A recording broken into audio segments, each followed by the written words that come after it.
Good evening, I'm Pio Ontiveros. This is Solar Network News, and these are the solar headlines.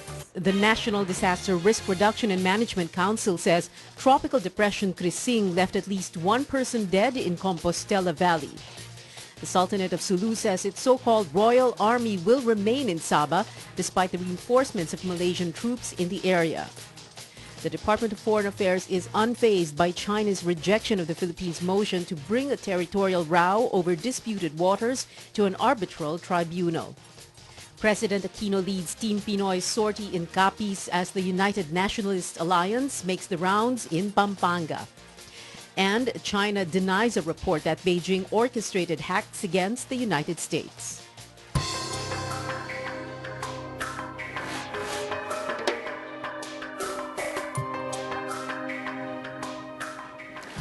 The National Disaster Risk Reduction and Management Council said at least one person was killed and 4 others injured due to bad weather conditions brought by Tropical Depression Krising. The lone fatality was identified as Francisco Digaynon, who drowned while crossing a river in Compostela Valley. 4 members of the Nakua family, meanwhile, were injured after a landslide destroyed their house in Sapad, Lanao del Norte.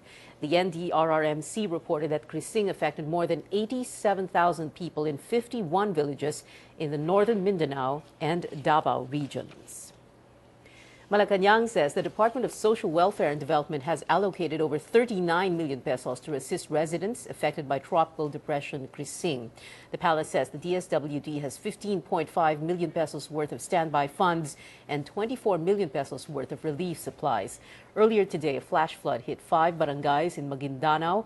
Affected families were immediately evacuated to higher ground. 14 domestic flights were canceled today due to Tropical Depression Krising. Cebu Pacific canceled flights to and from Cagayan de Oro and Dumaguete, while Air Philippines canceled its Manila to Cagayan de Oro flights. Skyjet Air also canceled flights to and from Basco, Batanes. Affected passengers are advised to contact these airlines for inquiries or rebooking assistance.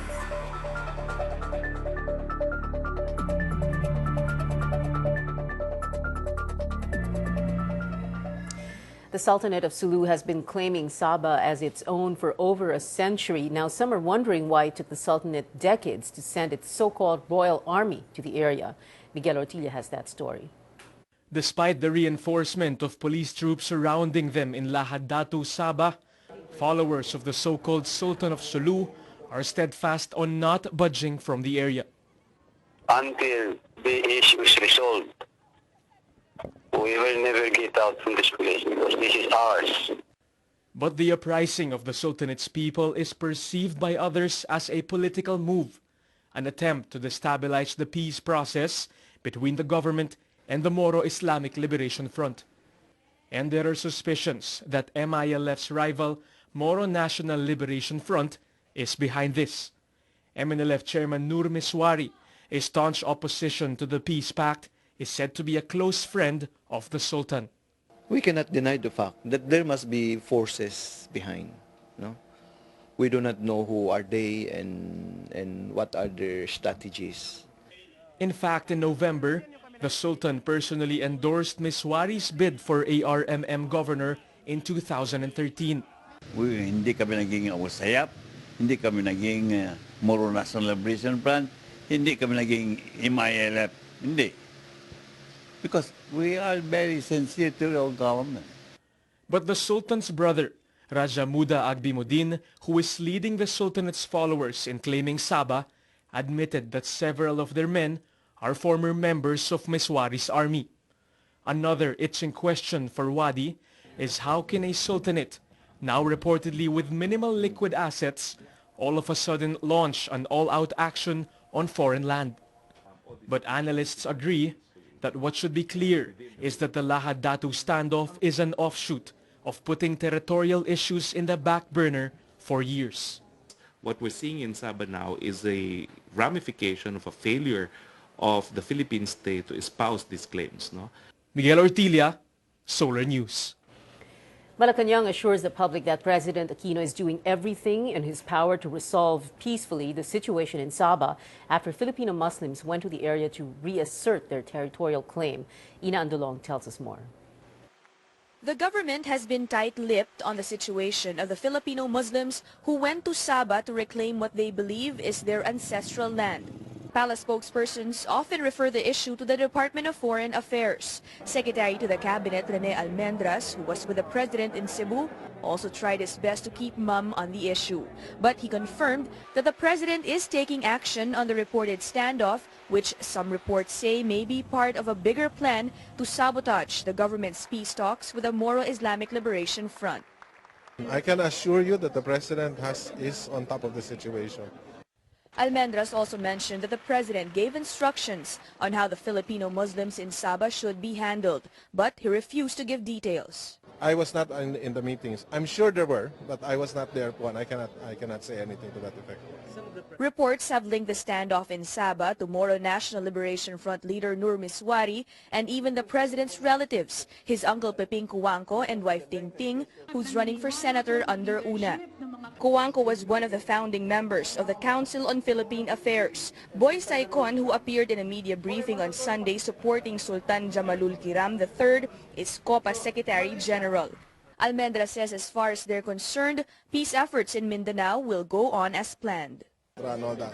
Of course, everything that we're trying to do, clearly there are people who are also not happy with it. So my instructions were very clear, which is to pursue the peace process in the best way we can, to push whatever development we can do there. So we intend to do that po.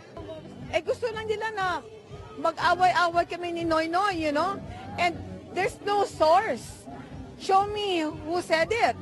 Malacanang has yet to give its position on whether or not the country plans to revive its claim over Sabah, which palace officials say has remained dormant since it was raised during the time of former President Diosdado Macapagal.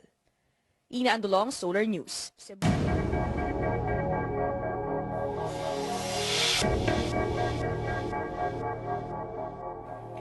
The Department of Foreign Affairs is now preparing to bring the case on the country's territorial row with China over the West Philippine Sea to an international arbitral tribunal after China rejected the country's proposal to solve the dispute in an international court.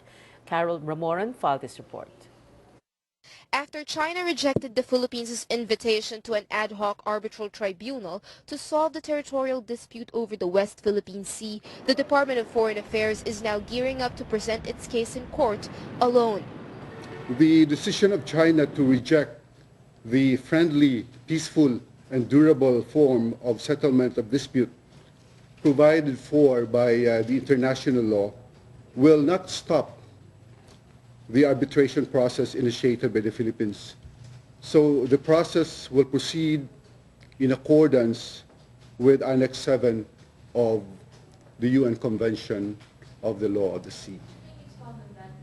Article 9 of Annex 7 states that if one of the parties fail to present its case, the other party may request the tribunal to proceed and make the award. Absence of a party or failure to defend its case shall not constitute a bar to the proceedings. Foreign Affairs spokesman Raul Hernandez says that the DFA will now have to formally request to the International Tribunal on the Law of the Sea President Shunji Yanai to form the arbitration panel.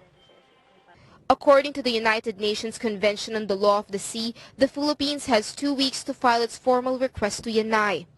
The Philippines has so far appointed one arbiter, German-born Judge Rudiger Wolfram, while the other 4 shall be appointed by Yanai.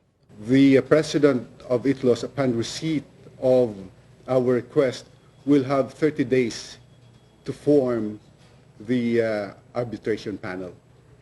Hernandez says the arbitration process via the ad hoc tribunal may last up to 3 to 4 years. However, if the tribunal does rule in favor of the Philippines, China can choose not to adhere to the ruling, as the tribunal's decision has no enforcing mechanism.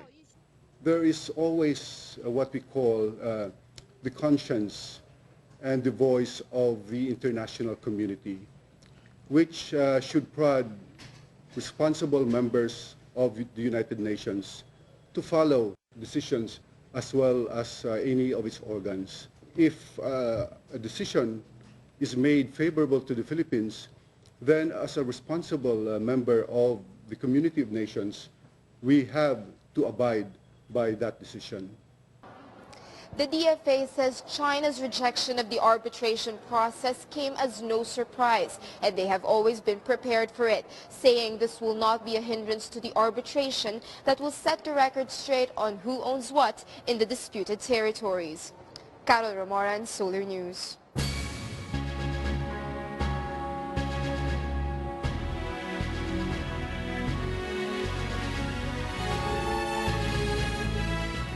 President Aquino pitched administration candidates in Team Pinoy's campaign rally in Capiz earlier today. Here's Patricia De Leon with details.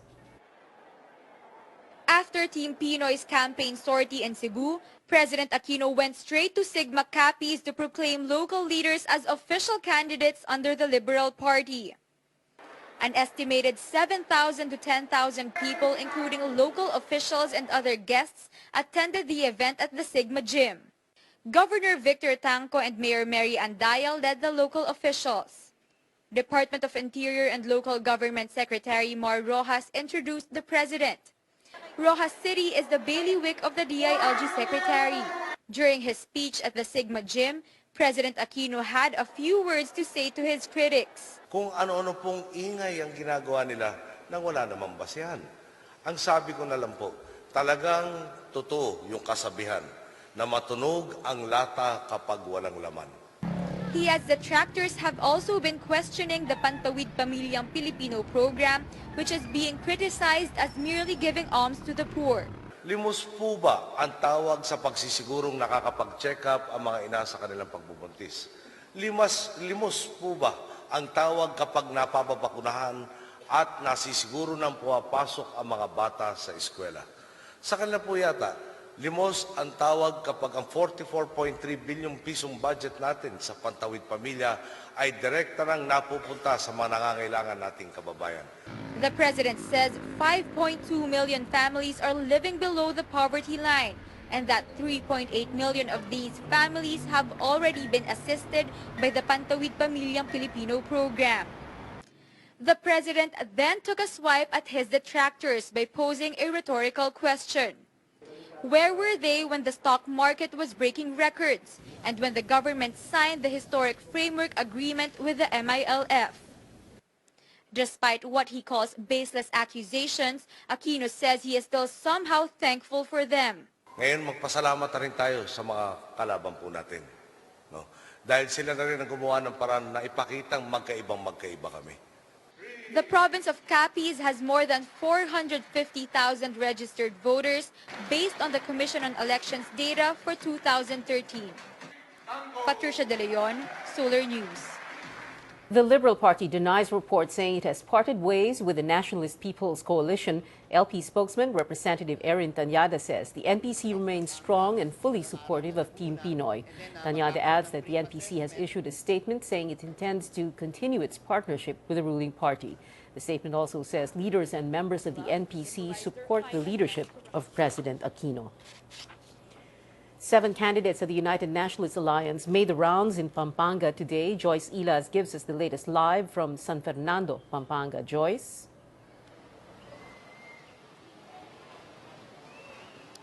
Pia, after making the rounds in Angeles, Mabalacat, and Magalang, the United Nationalist Alliance caps its Pampanga sortie here in San Fernando City.